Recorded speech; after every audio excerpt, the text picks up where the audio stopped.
Wow. Joe Rogan, you have to feel bad for Joe Rogan. I generally don't feel bad for multi-millionaires, but let's give this a shot and see why I should feel bad for Joe. As we're going to see in this very short clip, he can't help himself but just to attack the Catholic Church so shallowly and in ways that aren't even true. So let's look at what he has to say, and then I'll give you my thoughts. They're the only people in society that are allowed to dress like wizards. And we're like, yeah, that's how Father dresses. Father dresses like a wizard. People are going to look back at that and go, why didn't they think the outfits were weird? Why didn't they think it was silly that this pedophile dresses up like a wizard and you're not supposed to say anything to him? I mean, I can understand you not liking the pedophile comment, but it's hard to deny that there have been pedophile priests. And sure, maybe you want to argue that it's not as prevalent as Joe might imply, but Joe doesn't seem to actually imply any kind of prevalence. I mean, maybe he's just, tying the two together, but I don't think that's necessarily unfair. And the rest of it just kind of seems to be Joe expressing his aesthetic preferences. Is that really what we're responding to?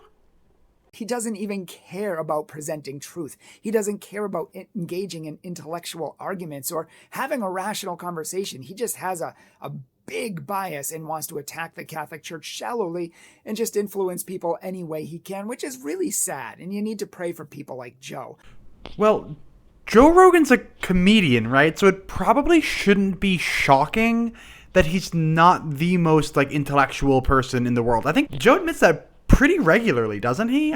Joe never claims to be an intellectual. He's the guy who interviews the intellectuals. He's just the funny comedian who does the interviewing. But there are so many errors in this little 15-second clip. The first thing he's talking about is Catholic priests, and he says they dress like wizards. But then he shows the picture of an archbishop, not a priest. And the next picture he shows is a pope. It's okay, Father. Father just dresses that way. So he calls him Father. We don't call archbishops or popes Father. If the main point here is that Joe just confused priests for archbishops, sure, but then we can just levy the same accusation at archbishops. Like, hey, archbishops dress like wizards, not priests.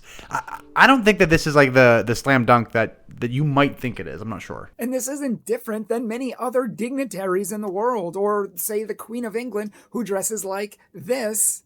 Yes, just like this, but not in everyday life, Joe. And so it's the same with many people. We don't go around saying, oh my gosh, look at those baseball players. In 30 years, we're going to be looking back and saying, why did they dress like that in those tight pants? Or look at those policemen. I mean, why do they wear those funny hats? And why do firefighters go out with those huge coats and their weird garb?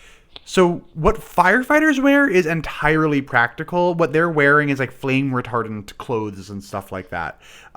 So I don't think that the firefighter analogy works at all. The firefighter is strictly practical. If there was some other clothing that they could wear to rush into a burning building, they would. Policemen and the Queen, though, I think actually do kind of work. But here's the thing. It's all about authority. So police officers wear what they wear for a few different reasons, right? First is they're supposed to look sharp. They're supposed to look like they carry some authority because we're supposed to listen to them. Something else, too, is that they're supposed to be identifiable. If a cop isn't undercover, which when he is undercover, he's just going to wear whatever is practical. But when he's not undercover, we're supposed to know that he's a cop. Those two reasons apply to priests as well, to all clergy people. We're supposed to identify them as somebody with authority, and we're supposed to know that they're a priest. They're not hiding the fact that they're a priest or an archbishop or a pope. So in that sense, it's practical in the sense that we are supposed to know that person is a priest, and it's also supposed to carry some kind of authority. That's it.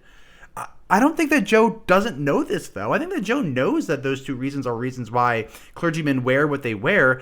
I think that Joe is still critiquing it, though, because people could wear something else that carries just as much authority, like a suit and tie, for instance, and not look like a wizard. I think that's Joe's point. We understand there's a purpose and a reason behind it, but Joe doesn't seem to, or he probably does, but he just doesn't care. He just wants to attack the Catholic Church wherever he possibly can.